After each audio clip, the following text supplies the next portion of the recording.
Hi guys, welcome back to Bhojpuri chillies. मैं हूं रुधिर। कैसे हैं आप लोग गाइस? आज हम लोग देखने वाले हैं भोजपुरी दबंग चैनल से किसान का बेटा पवन सिंह कैसे बने सुपरस्टार। स्टार्ट करते हैं ये वीडियो। इसकी ओरिजिनल लिंक आपको डिस्क्रिप्शन में मिल जाएगी। You must be check out the channel. Let's start the video.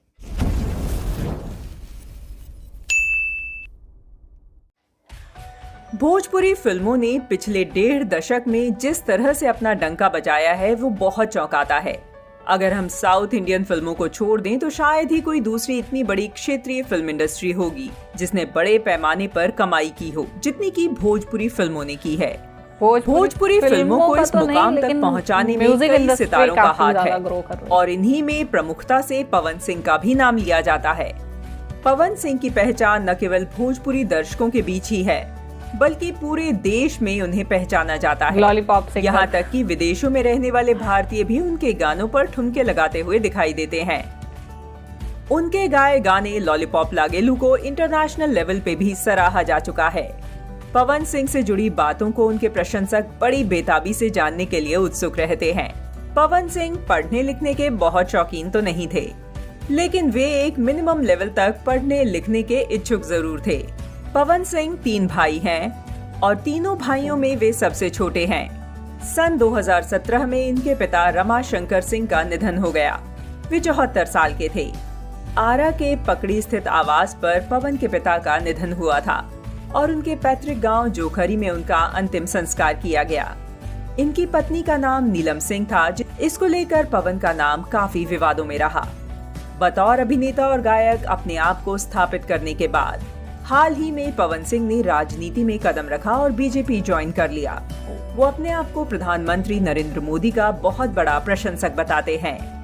Pawan Singh के फिल्मी सफर पर नजर डालें तो एक छोटे से गांव के किसान परिवार से निकलकर फिल्मों की चकाचौंध तक पहुंचना आसान नहीं था। बहुत मेहनत और लगन के बाद पवन सिंह को यह मुकाम हासिल हुआ। पवन सिंह ने अपने सफर की शुरुआत बतौर गायक के रूप में की थी। उनका पहला एल्बम था उड़निया वाली, जो कि साल 1997 में रिलीज किया गया था और दर्शकों को बेहद पसंद भी आया था। जिसके बाद फिल्मों में उन्हें जगह साल 2007 में आई फिल्म रंगली चुनरिया तोहरे नाम से मिली, जिसमें उन्होंने बतौर मुख्य अभिनेता अभिनय किया।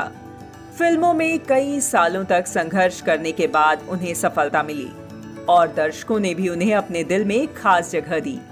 यूं तो पवन सिंह ने बहुत से गाने गाए हैं, लेकिन उनका जो गाना सबसे ज्यादा फेमस हुआ वो था लगावेलू जब लिपस्टिक। यह गाना आज हर किसी की जुबान पर है और हर शादी पार्टी में आपको यह सुनने को मिल ही जाता है।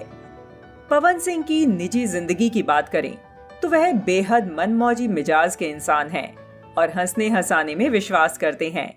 1 दिसंबर साल 2014 को वह नीलम सिंह के साथ शादी के बंधन में बंध गए थे और दोनों साथ में सुखद जीवन व्यतीत कर रहे थे। लेकिन उनके जीवन में दुख की वह घड़ी आई जिसके बाद साल 2018 में पवन सिंह ने 6 मार्च को ज्योति सिंह से शादी कर ली और अब ज्योति सिंह से भी उनका तलाक होने जा रहा है। दोस्तों, उम्मीद है कि आपको ये लेटेस्ट न्यूज पसंद आई होगी। इस वीडियो को लाइक करें और चैनल को सब्सक्राइब करना बिल्कुल भी ना भूलें। साथ ही साथ हमें कमेंट करके ये भी बताएं कि पवन सिंह की कौन सी फिल्म आपको सबसे ज्यादा पसंद है। ओके, तो पवन भैया की देखो फिल्म तो मैंने नहीं देखी है कोई सी भी, ठीक है, बट हाँ मैंने गाने काफ़ी सारे सुने। और जब मैंने भोजपुरी ये चैनल जो है भोजपुरी सीरीज जब शुरू ही किया था तभी मैंने मतलब बात की थी मैंने कि मैंने इनका सबसे पहला सॉन्ग जो सुना था वो लॉलीपॉप ही सुना था। और हमारे एरिया में तो मतलब इनका यही सॉन्ग सबसे ज़्यादा फेमस था, एक लॉलीपॉप था। बाकी इनके जो भक्ति सॉन्ग ये गाते थे तो वो बहुत ज़्यादा फेमस थे हमारे यहाँ, मतलब एल्बम वगैरह में बजते रहते थे या पूजा के टाइम बजते थे, ठीक है। तो ऐसे इस टाइप से हम लोग जानते थे कि हाँ पवन सिंह स्टार हैं भोजपुरी के और इनके गाने काफ़ी ज़्यादा फेमस हैं, ठीक है। और 1-2 सॉन्ग और थे वो मतलब सानिया मिर्ज़ा वाली नथुनिया, ठीक है, तो वो गाना भी काफ़ी ज़्यादा फेमस था, काफ़ी सुना जाता था।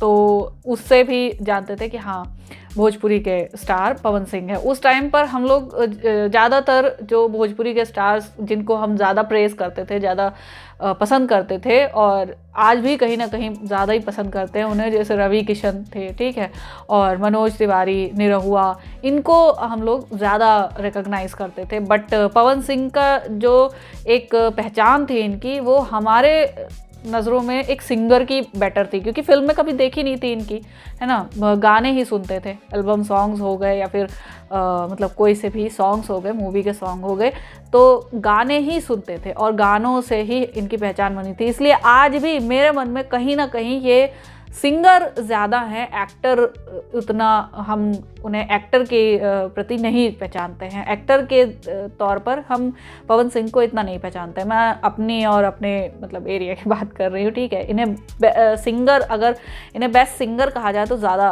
अच्छा होगा, क्योंकि इनकी आवाज़ जो है, वोकल्स इनके काफ़ी ज़्यादा अच्छे हैं, वॉइस काफ़ी ज़्यादा अच्छी है, सुर ताल का ज्ञान जो है वो बहुत ज़्यादा अच्छा है ना। और अपनी आवाज़ के लिए ही ये सबसे पहले फेमस हुए थे एंड देन उसके बाद फिल्मों में आए, ठीक है।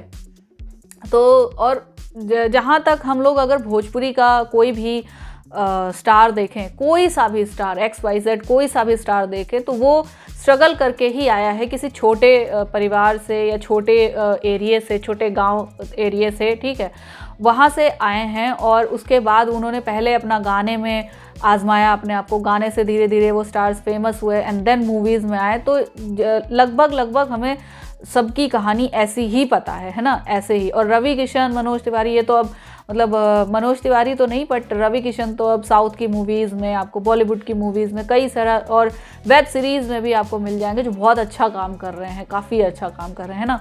सो यार ये काफ़ी अच्छी जर्नी इनकी बताई गई है। और देखो पर्सनल लाइफ से जो है उनका फैंस से ज़्यादा मतलब होना चाहिए नहीं, ठीक है, क्योंकि पर्सनल लाइफ में इंसान अपना प्राइवेट स्पेस जो होता है वो एंजॉय करता है, और पर्सनल लाइफ में उनके क्या प्रॉब्लम चल रही, क्या नहीं चल रही हैं, उसके बारे में हम टॉन्ट करने वाले कोई नहीं होते, ठीक।